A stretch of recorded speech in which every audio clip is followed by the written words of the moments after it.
Comment créer de bonnes relations entre policiers et habitants des quartiers sensibles? Sont-elles plus tendues aujourd'hui qu'il y a quelques années? Et les projets qui permettent de se rencontrer, est-ce que ça fonctionne?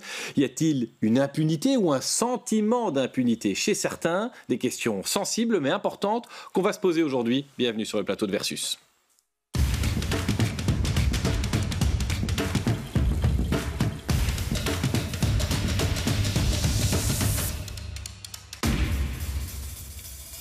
Et j'accueille Bachir Mrabet, bonjour. Bonjour. Vous êtes le coordinateur du foyer des jeunes à Molenbeek. On verra avec vous les projets que vous mettez en place. Anthony Turat, bonjour à vous. Vous Bonjour. êtes secrétaire permanent à la CSC Police, d'un point de vue de policier, de défenseur des policiers, puisque vous êtes délégué syndical permanent. Même Khaled Boutafala, bonjour. Vous êtes le directeur de l'AMO Atmosphère. Vous organisez notamment des projets qui permettent la rencontre entre vos jeunes et les forces de l'ordre. Cette question est aussi politique. Aline Godefrin, bonjour à vous. Vous êtes députée bruxelloise et vous suivez ces questions de sécurité pour votre parti au sein du Parlement bruxellois. Peut-être la première question pour vous, messieurs Mrabet et Boutafala. Vos jeunes aujourd'hui, quel est leur état d'esprit? Est-ce qu'avec le décès de Fabiane, l'arrestation d'un policier, les manifestations, ce sont des choses dont ils vous ont parlé? On se sent concerné, quel que soit le quartier où on habite à Bruxelles aujourd'hui? Oui. Allez-y. Oui, les jeunes nous en parlent même énormément, mais ils ne nous parlent pas que de Fabian, qu'à partir de Fabian, ils en parlaient déjà auparavant, donc c'est quelque chose c'est un peu leur réalité quotidienne, malheureusement, et dans vous bon nombre quoi de cas.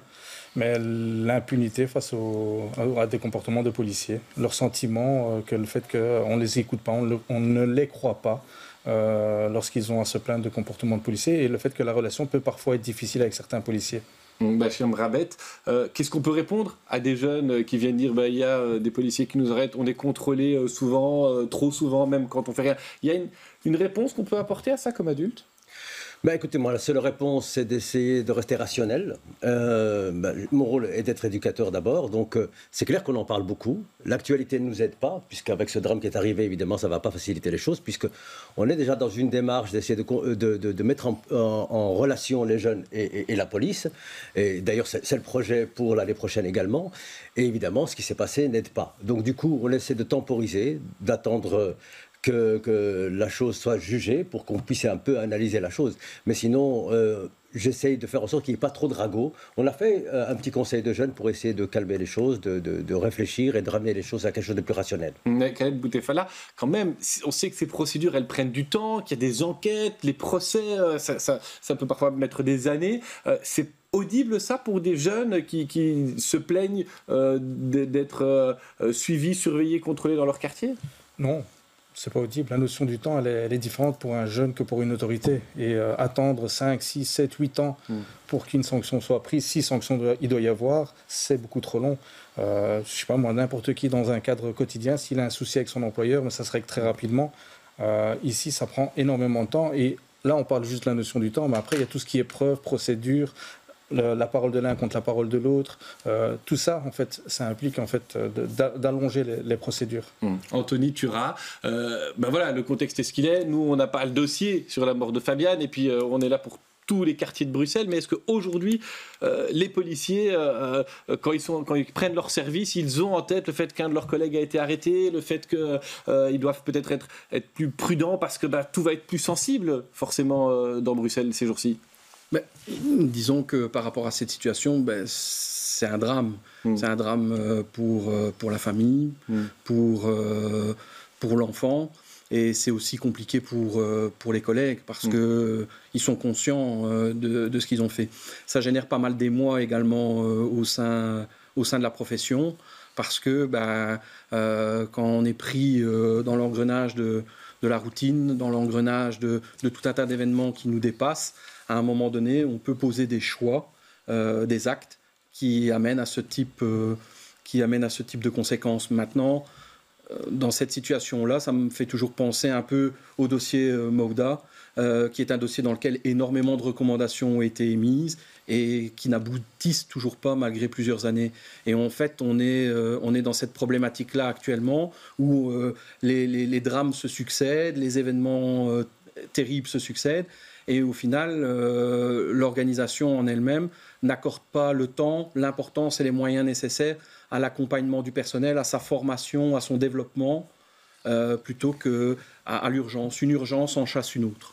Mais vous reconnaissez que pour les policiers, prendre le service le lendemain de l'arrestation d'un collègue, le lendemain d'une affaire qui secoue des gens, qui provoque des manifestations et beaucoup d'émotions, c'est forcément plus compliqué qu'un jour ordinaire.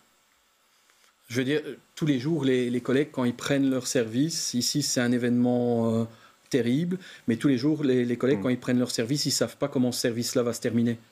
S'il va bien se terminer, s'il va mal se terminer, s'ils vont commettre des actes problématiques ou pas. Et donc, chaque jour, quand ils prennent leur service, ils ne savent pas comment ils vont terminer leur journée. Et alors, je voudrais quand même revenir sur un mot qui a été utilisé, et à l'instant par M. Boutafalla, c'est le mot impunité, ou sentiment d'impunité. Comment est-ce que vous qualifiez aujourd'hui, on va aller au-delà de l'affaire Fabiane, vraiment les relations et les suites de violence. Il y a une forme d'impunité. Vous, le défenseur des policiers que vous êtes, vous reconnaissez qu'ils ont besoin d'être peut-être plus protégés que d'autres métiers parce que justement, ce sont des policiers qui sont là pour arrêter, pour utiliser parfois la force? Non, ce qu'il y a, c'est que c'est un métier excessivement complexe où la situation n'est jamais toute noire ou toute blanche.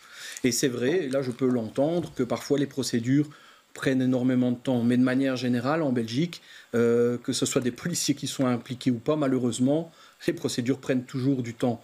Et donc, à un moment donné, lorsque, pour X ou Y raison, il n'y a pas suffisamment d'éléments, que ce soit d'un côté ou de l'autre, fatalement, la décision, parce qu'au final, la décision, elle ne dépend pas de la police, elle dépend bel et bien de la justice, qui, elle, se prononce en fonction des éléments qu'elle a. C'est elle qui condamne ou pas. Donc je peux comprendre qu'on dise que ça prend énormément de temps, et ça c'est vrai, j'en suis conscient. Mais ce temps-là, c'est la justice qui le prend, c'est pas nécessairement la police. Et enfin, c'est la justice, c'est le juge de fond qui prend les décisions en âme et conscience avec les éléments qui lui sont rapportés et qui ne sont pas toujours des plus flatteurs non plus pour les policiers. Alors Aline Godfrey, il y a déjà un certain nombre de choses qui ont été dites. Sentiment d'impunité, une justice trop lente, des projets qui sont menés, mais qui on va d'ailleurs voir comment. Côté politique, aujourd'hui, on peut faire quelque chose pour améliorer, on peut soutenir les AMO, les foyers de jeunes, les demandes des syndicats? Alors, d'abord, je voudrais dire que c'est un drame absolument épouvantable. Moi, je suis bruxelloise et je partage totalement l'émoi de la population. Je pense qu'aucun parent ne devrait vivre la perte d'un enfant dans de telles circonstances. Et donc aujourd'hui, la priorité, c'est d'abord respecter le deuil de la famille. Je pense que c'est important. C'est-à-dire ne pas faire de récupération, qu'elle soit politique ou même des jeunes fauteurs de troubles qui ont profité de l'occasion de la marche blanche pour malheureusement commettre des violences à l'égard d'autres agents de police. Je pense que c'est important. Moi, j'aime ni les toutologues sur les réseaux sociaux, ni les personnes qui ont fait de la récupération politique. Je trouve pas ça respectueux de la famille. Et puis, bien sûr, il faut aussi respecter le travail de la justice. Et là, il y a une enquête du comité P qui est toujours en cours. Je salue quand même le travail du parquet qui a travaillé d'arrache-pied et vous avez déjà vu certains fruits de ce travail puisque le conducteur a été placé sous mandat d'arrêt. Il y a déjà des éléments qui tendent à démontrer qu'il y aurait eu une disproportion dans l'action. Je pense qu'il faut faire vraiment toute la clarté et tirer les leçons à l'occasion de ce qui s'est passé. C'est très important, c'est aussi comme ça qu'on apportera des réponses à la famille. Et puis vient effectivement le temps politique. Et là, au niveau fédéral, vous savez, on a un ministre libéral de l'Intérieur qui a déjà apporté certaines réponses et pris ses responsabilités puisqu'il a demandé une enquête, une analyse approfondie en fait des procédures de course-poursuite. Je pense que c'est essentiel quand on voit aussi l'actualité particulièrement bruxelloise ces dernières années avec des drames humains, ce n'est pas le premier.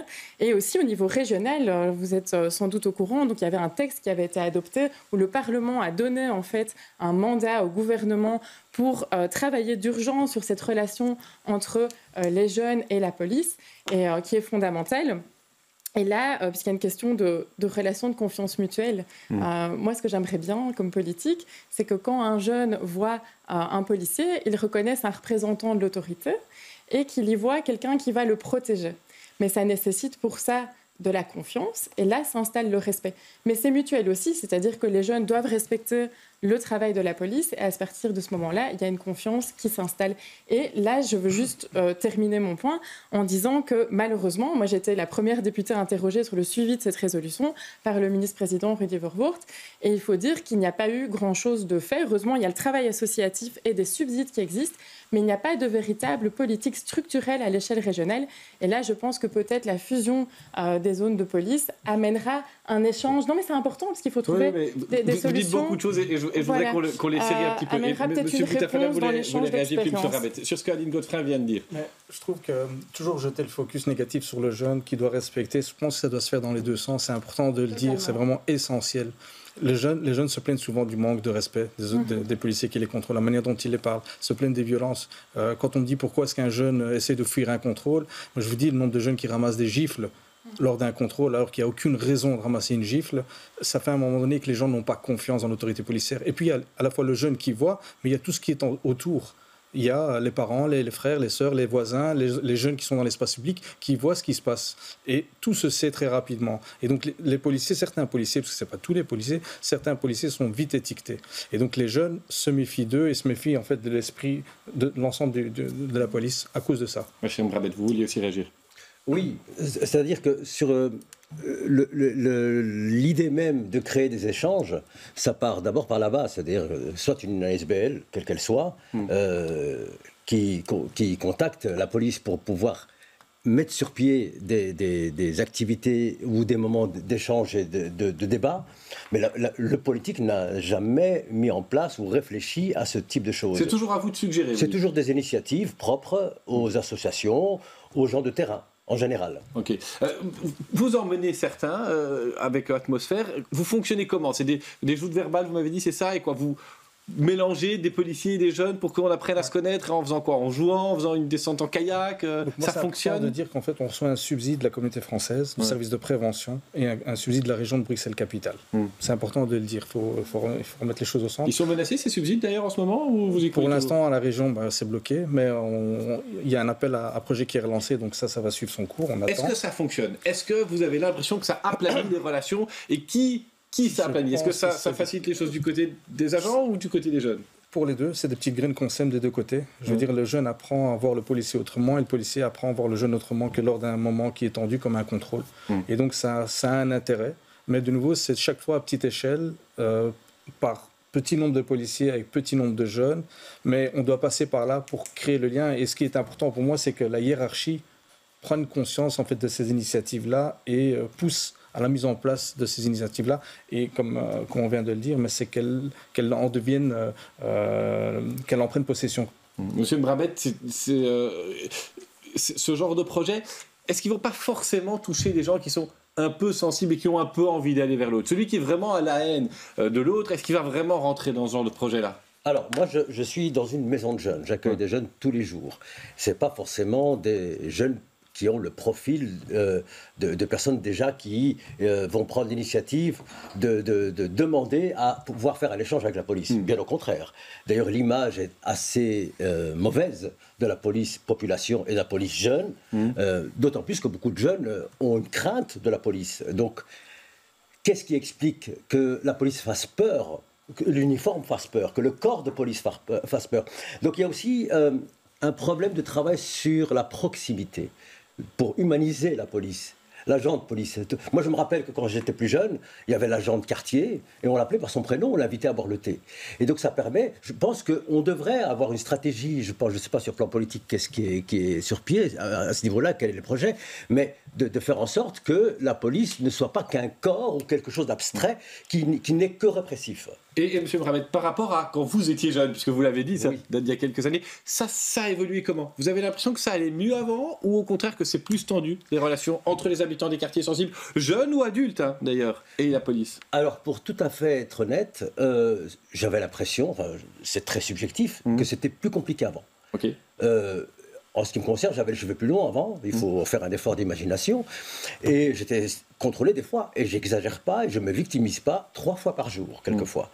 Donc il y avait la gendarmerie, la police locale, la police de Bruxelles, et c'était pas du gâteau, parce qu'en plus ils s'exprimaient clairement, il y avait des propos raciste, très souvent, et provocateur. Et ça, c'est une vérité. Aujourd'hui, beaucoup de jeunes ne sont pas embarqués systématiquement et de manière aléatoire.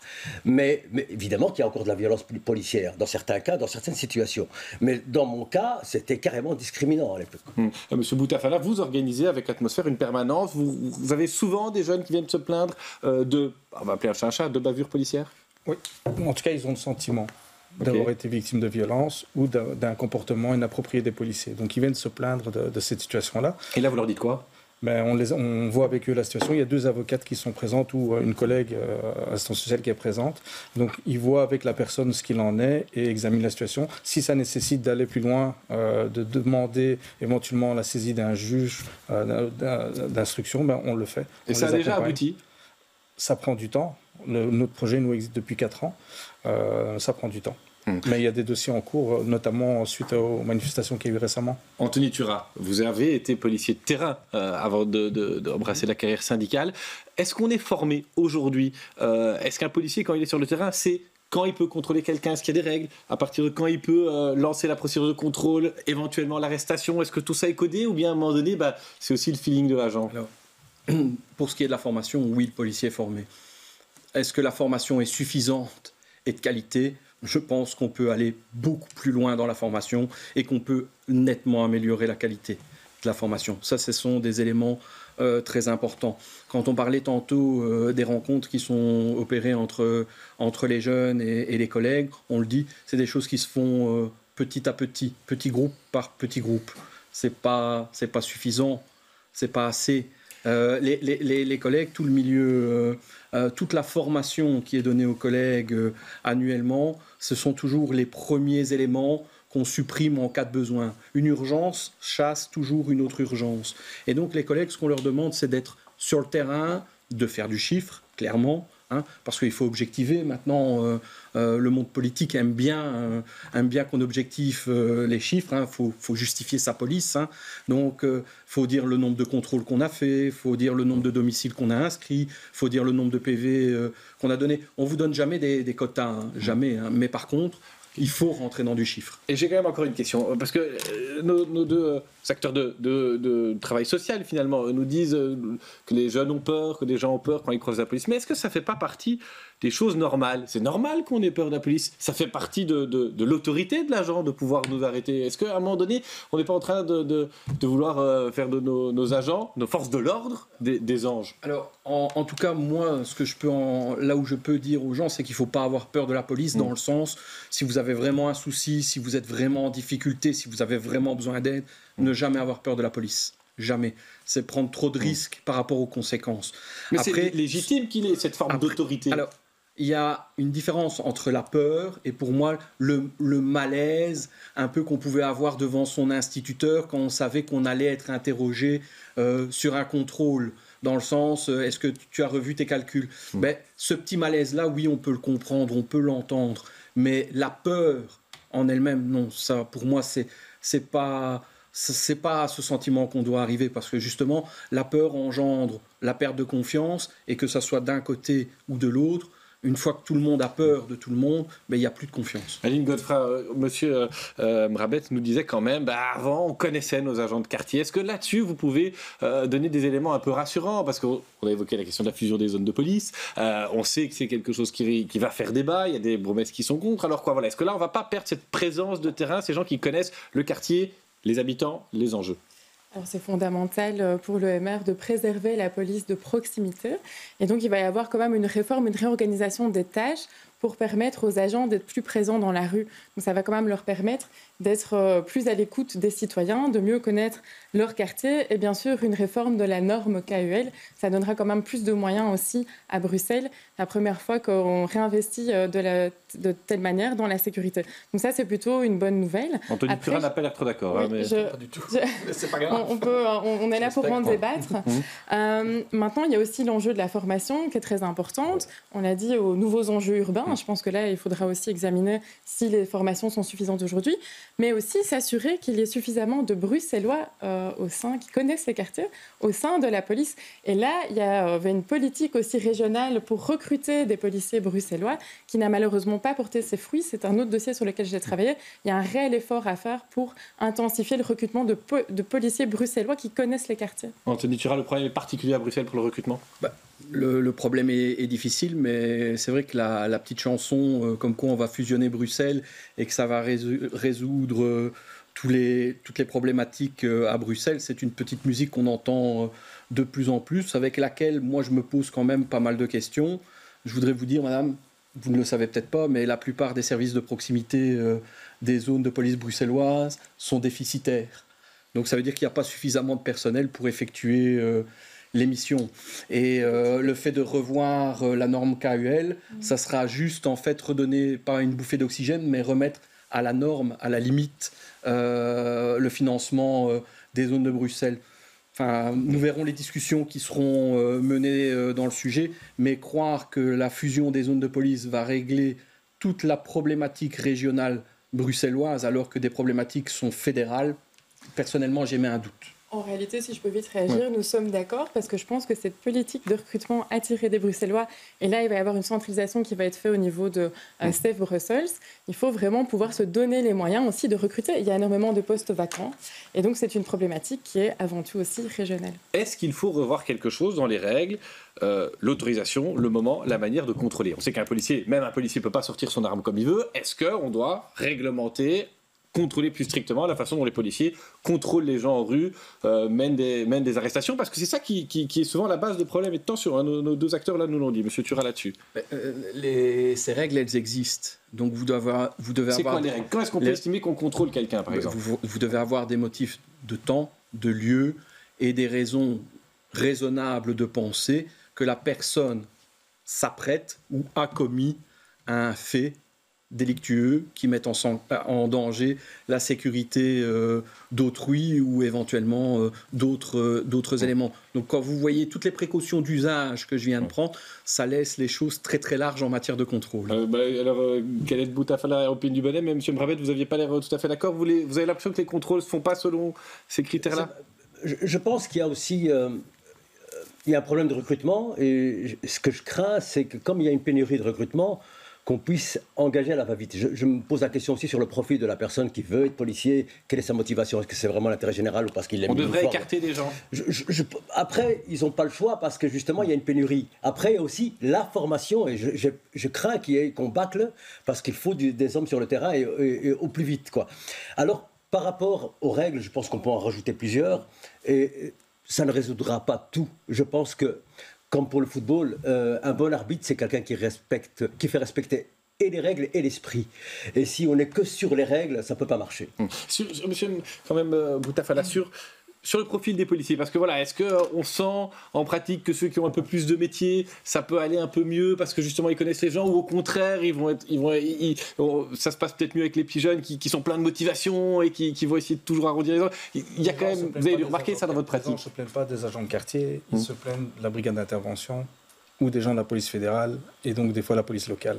Et donc il y a différents niveaux, et donc ça peut interférer sur le terrain, ça peut poser des questions sur le terrain. Par rapport à la formation, moi j'estime qu'un policier, même s'il vient de Liège, à partir du moment où on l'a formé correctement, qu'il connaît son terrain, je m'en fous qu'il vienne de Liège, je m'en fous qu'il vienne de peu importe. On est dans un pays, il faut que les gens puissent agir n'importe où sur le territoire de la même manière. Et ça, je trouve que ça ne va pas. Et donc, c'est important qu'on puisse former correctement les policiers sur le terrain, et donc de ne pas mettre un policier qui vient de sortir de l'académie seul sur le terrain, ou mettre deux policiers seuls dans le terrain. Je pense qu'à un moment donné, ils doivent être au contact avec la population, se renseigner sur le terrain dans lequel ils vont pratiquer leur métier, et à la rencontre de la population. Je pense que c'est un élément essentiel.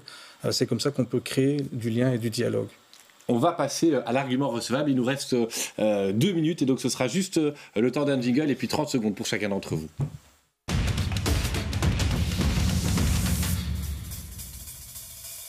Khaled Boutafala, est-ce que vous avez entendu un argument recevable, tiens, du côté de la représentante du Parlement bruxellois? Ça va être compliqué de répondre comme ça. Ce que j'ai envie de dire, en fait, aux politiques, c'est n'attendez pas d'être touché vous-même par rapport à un fait pour pouvoir agir sur le terrain. Je pense que souvent, on est dans l'émotion, on réagit quand on est touché. Je pense que le politique a intérêt à aller sur le terrain, écouter le terrain plus souvent, comme pour le monde policier, et de venir rencontrer les jeunes et de les écouter et de leur faire confiance. Ils ne racontent pas des histoires pour raconter des histoires. Anthony Turat, qu'est-ce que vous allez retenir du débat d'aujourd'hui, de ce qui a été dit ? Moi, c'est par rapport à ce que M. Mrabet a évoqué, c'est-à-dire le travail de proximité et la recherche, je pense que c'est vous, et la recherche d'humaniser le travail de policier. C'est un enjeu pour la police ? Clairement, je pense que c'est un enjeu majeur, et surtout dans ces problèmes de confiance et autres. Si on arrive à humaniser les deux parties, je pense qu'on ne peut qu'en sortir grandi. Aline Godefroy, un argument recevable du côté de nos travailleurs sociaux ? Oui, bien sûr. Moi, je prends le conseil, effectivement, pour les politiques, d'agir et de ne pas attendre qu'il y ait un drame. C'est pour ça que j'avais déjà interpellé, dès que j'ai pris mes nouvelles fonctions, le ministre-président sur le suivi de la résolution pour améliorer justement ces relations entre les jeunes et la police. Et comme présidente de l'Intérieur, je proposerai qu'on puisse effectivement faire le travail sur le suivi de cette résolution à la rentrée. Je proposerai à mes collègues dans l'ordre des travaux. Monsieur Bachir Mrabet, vous avez retenu quoi, vous, comme argument ou comme moment ce moment d'échange ? C'est le type de débat où on repart frustré, puisqu'il y a tellement de choses à dire. Voilà, mais sinon, je retiendrai qu'on est tous d'accord sur l'aspect de la proximité de la police, et je pense qu'il faudrait peut-être un regard politique là-dessus.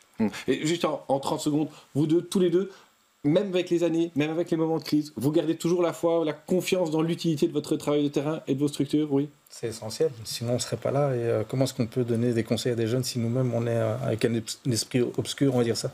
L'objectif, c'est de pouvoir aller vers l'avant et d'essayer d'avoir des jeunes qui se sentent bien dans l'espace public et citoyens. Même après 40 ans, M. Mrabet, vous continuerez oui, moi je suis un utopiste. Bien entendu qu'il y a des moments où on est découragé, mais on se relève très vite. Je pense qu'il faut y croire, sinon c'est plus la peine. Merci à tous les quatre d'être venus échanger. On se retrouvera la semaine prochaine, un nouveau débat et de nouveau beaucoup de questions.